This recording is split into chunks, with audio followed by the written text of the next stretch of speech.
Kung ang desisyon na gagawin ko sa taon ng 2025, Lord, wala ka dito, Lord, hindi ko itutuloy ito. Lord, ayoko malagay sa isang lugar, ayoko malagay sa isang posisyon na wala ang presensya mo. Sino po dito nagnanais, Lord, hanggang sa pagpasok ng susunod ng mga taon, ang presensya mo, ang kasama pa rin po namin.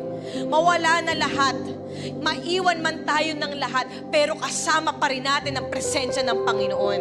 Hindi po aksidente na pinangalan po ng Diyos sa kanyang bugtong na anak na si Jesus ang pangalang Emmanuel, which means God with us.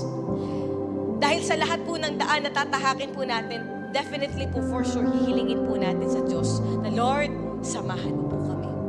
That every time na may nagagawa ka, every time na hahakbang ka, kahit wala ka pang kakayanan, makikita ng mga taong nasa paligid mo na hindi mo kinaya sa sarili mong kakayanan. Pero dahil sinamahan ka ni Lord.